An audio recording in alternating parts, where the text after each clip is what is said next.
O Senhor esteja convosco.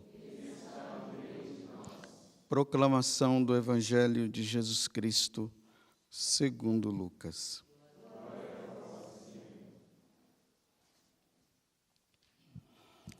Naquele tempo, Jesus estava ensinando numa sinagoga em dia de sábado.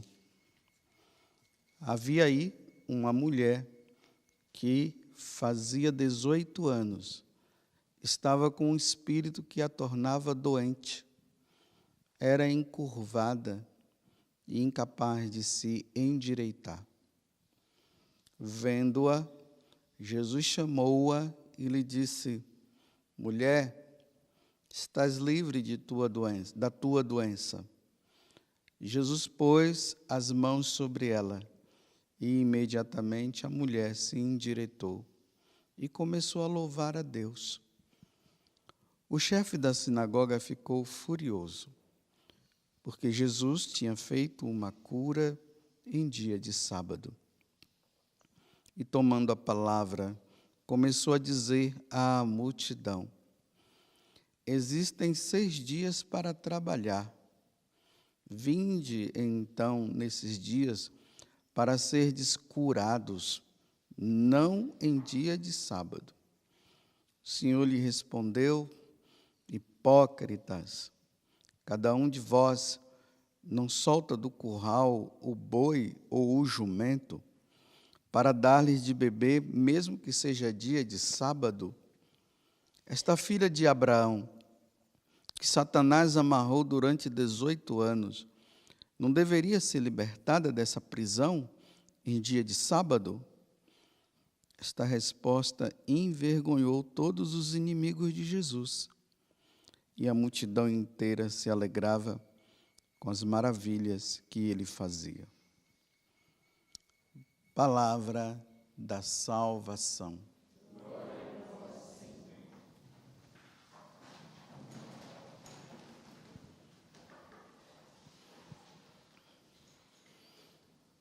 É importante notar que São Lucas, ele deixa aqui bem claro que esses fariseus eram inimigos de Jesus.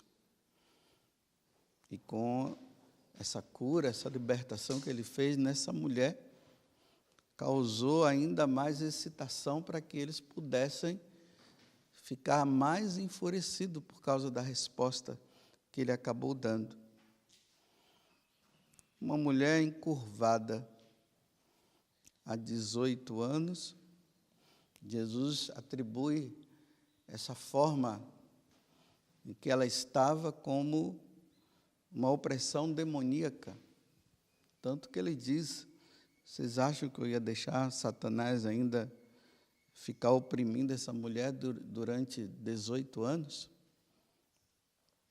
De forma espiritual, nós percebemos aqui o quê? O peso dos pecados dessa mulher levou ela a ficar encurvada. O pecado causa isso. O pecado causa tristeza, o pecado causa depressão, que é um estágio maior de tristeza. O pecado nos faz ficar doentes, nos deixa doentes.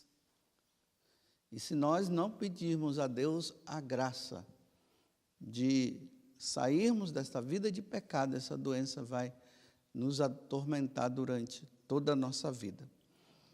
Veja que eu estou falando assim a nível espiritual. Não estou dizendo que toda doença tem proveniência do demônio, viu? Senão agora, pessoal, aí a gente ouve até essas pregações desses pentecostais que ficam dizendo que qualquer doença é do diabo, é do diabo, é do diabo. Não.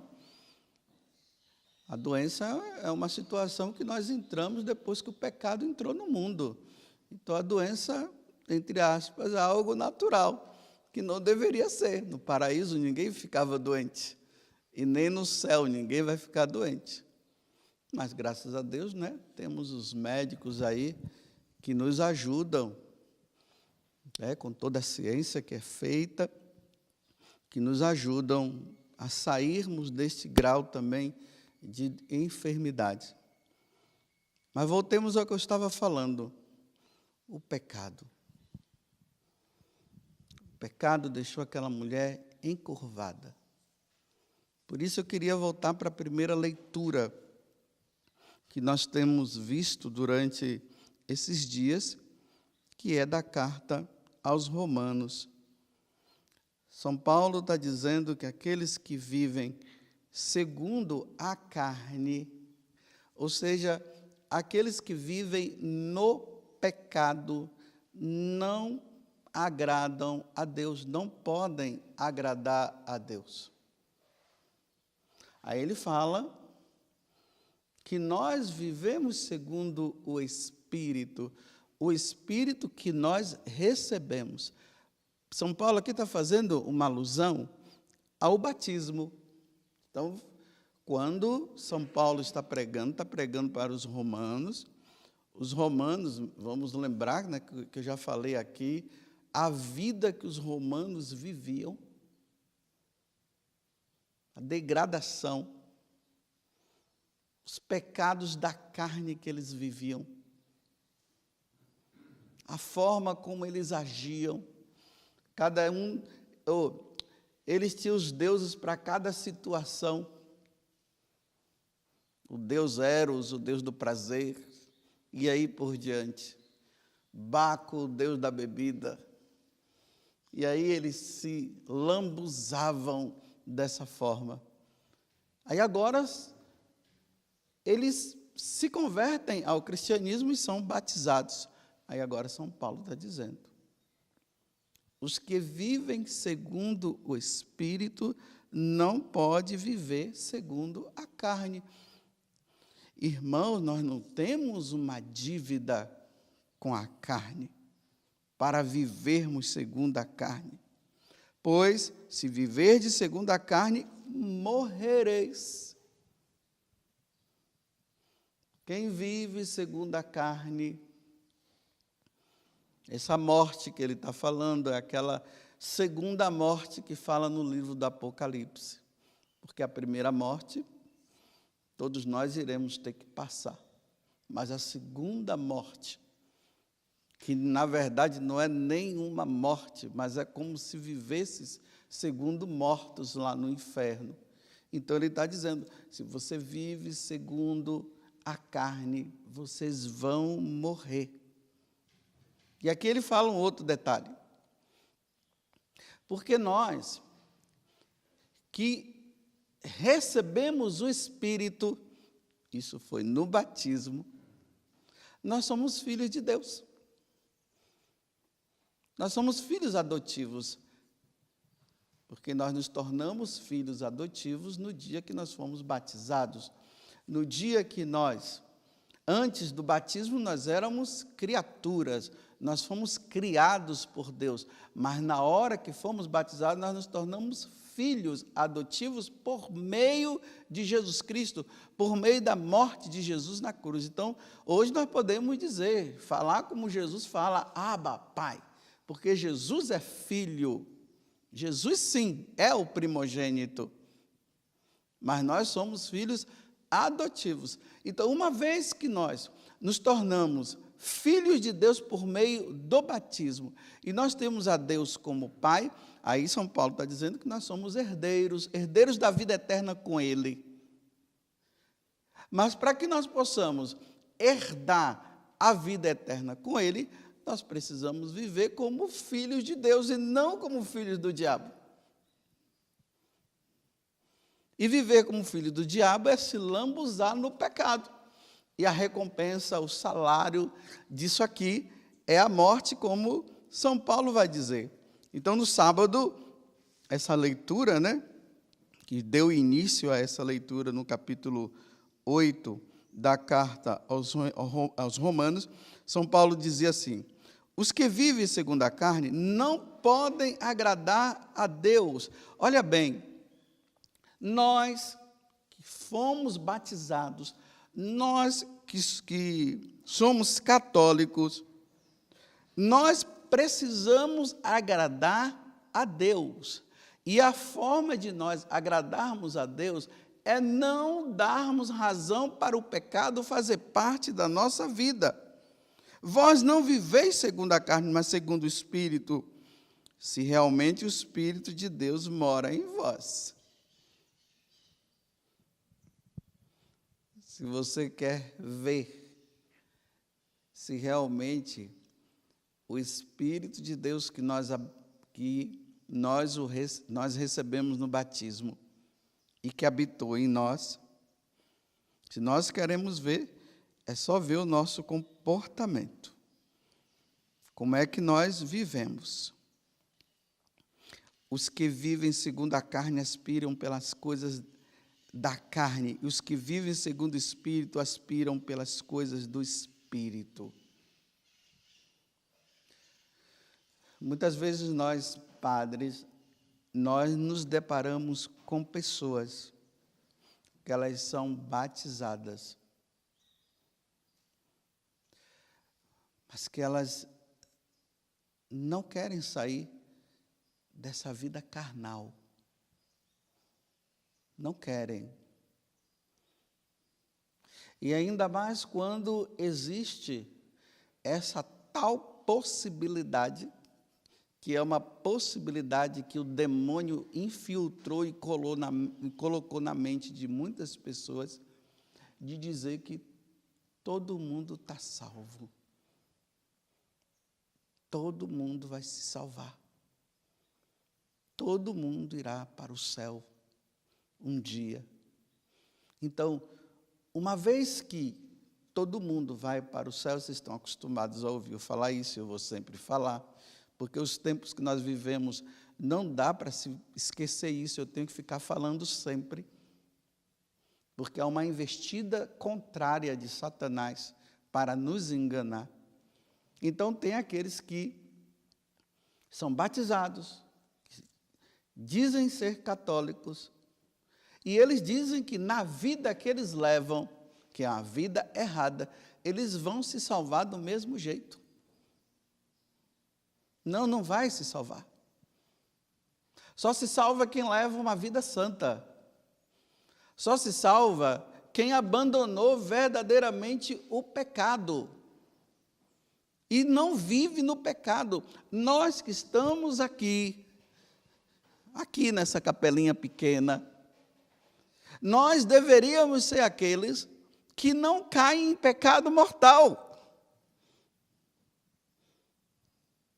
É isso que São Paulo está dizendo. Nós não deveríamos ser pessoas carnais, mas espirituais.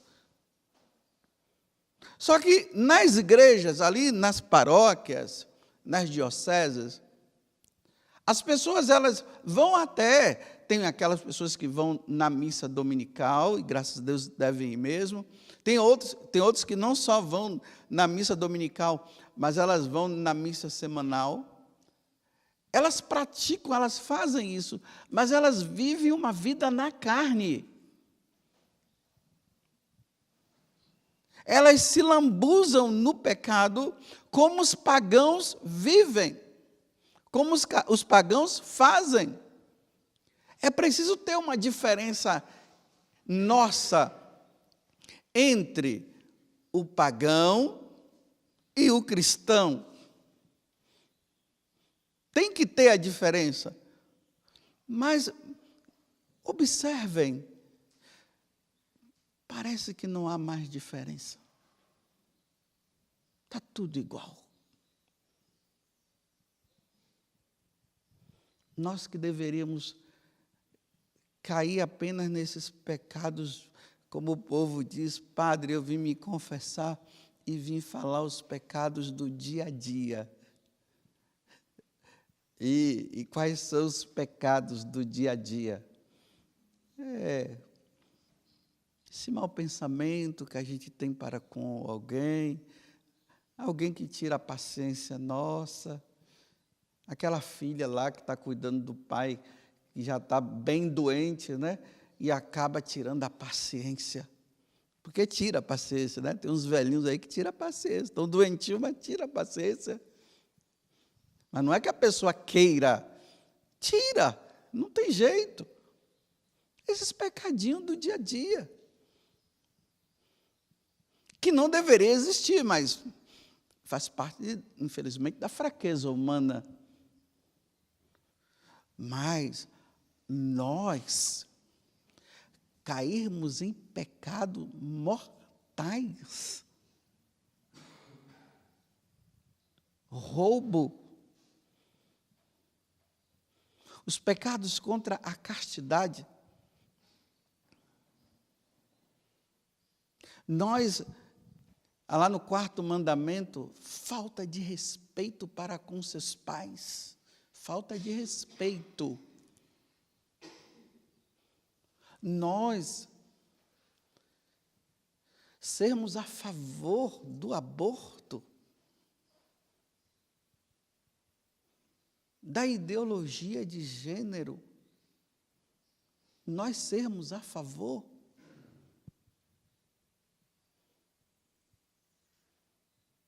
Acharmos que isso está correto, que não tem problema. Não. Isso é da carne, não é do Espírito. Isso não vem de Deus. Apoiarmos a prática de homem com homem, mulher com mulher. Essas leis que estão saindo agora, tentando legalizar como é quando um adulto usa uma criança, como é que... Isso. Nós, que somos do Espírito, aprovarmos a pedofilia. Casamento entre pai com filho e filho com pai. Nós que somos do Espírito, herdeiros do reino dos céus. Aonde está a diferença? Só porque vai na igreja? Só porque participa de uma adoração? É essa a diferença? Sim, também essa é a diferença. Mas a diferença ela tem que acontecer depois que nós saímos da adoração, depois que nós saímos de uma santa missa, depois que nós ouvimos uma homilia, depois que nós meditamos, depois de nós rezarmos o terço. Nós devemos sair desses momentos com o fruto do batismo, com o fruto do Espírito, que vai contra isso que Satanás semeou no mundo e que está tudo se normalizando. Antigamente, as pessoas elas entravam na igreja para levar uma vida santa. Hoje, se entra na igreja para levar a vida pagã. É assim que está.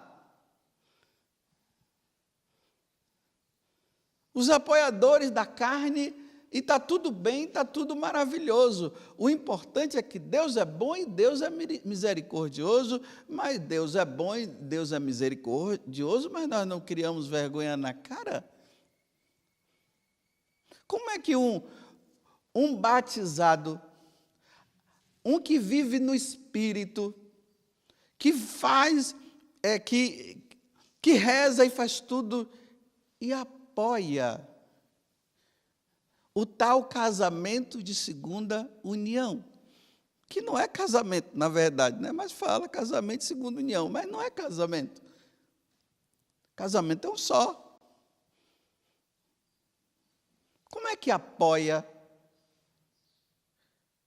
Como é que uma mãe, que ela diz que é católica, que reza e faz tudo, e ela apoia o namorado vir na casa dela, quer seja no final de semana ou durante a semana, e dormir no quarto da filha dela? Como é que apoia? Como é que uma mãe e um pai apoiam uma coisa dessa? Isso é carnal. Isso não é do Espírito. Isso não é de Deus. Quando é que um rapaz e uma moça podem dormir no mesmo quarto? Quando estão casados. Quando estão namorando e quando são noivos, não pode. Como é que um pai e uma mãe permite da filha ir para a casa do namorado no final de semana e passar o final de semana lá.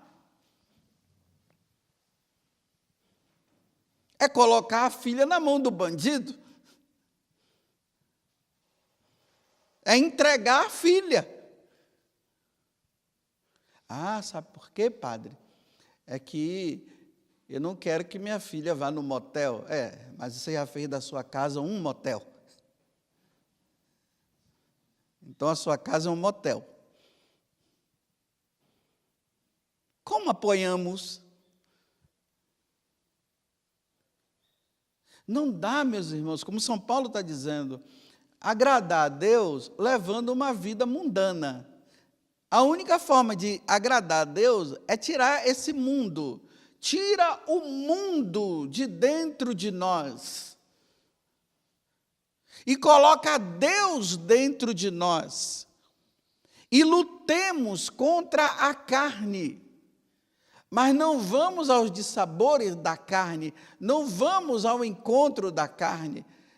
Fujamos. Porque como vamos ser santos dessa forma?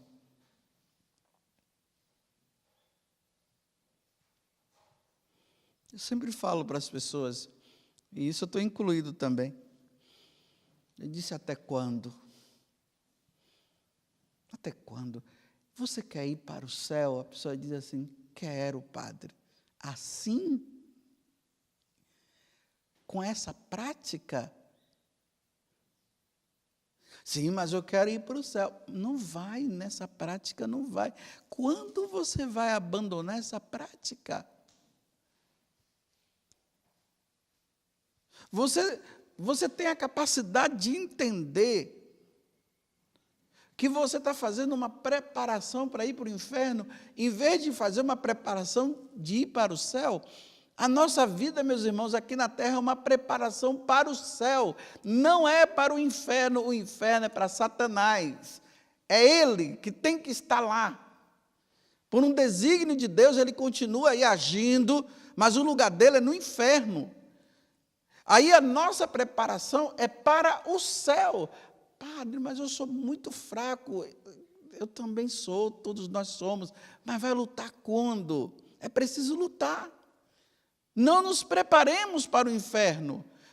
Nos preparemos para o céu.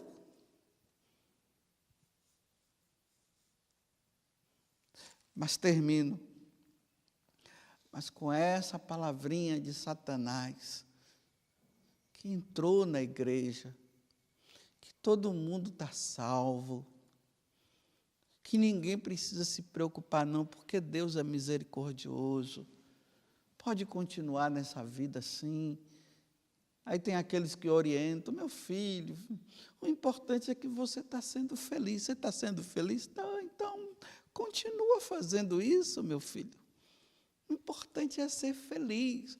Aqui nesse mundo, nós só não podemos ser pessoas tristes, mas vamos ser felizes. E se a felicidade é pecar, então pequemos e sejamos felizes. Porque quando não se peca, fica triste, então é melhor ser feliz pecando. Então vai pecando. Né? Você, como se fala, né? Padre, eu vivo junto com uma pessoa.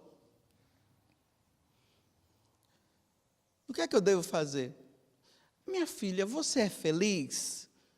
Olha, nós nos separamos, eu separei do meu marido, estou com outra pessoa agora. Aí veja a resposta que se dá. Você é feliz? Então, minha filha, o importante é ser feliz.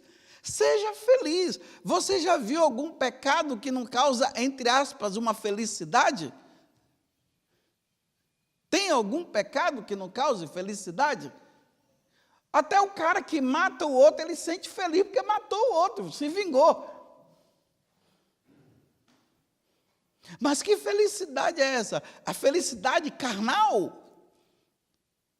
Ou a felicidade que vem do Espírito?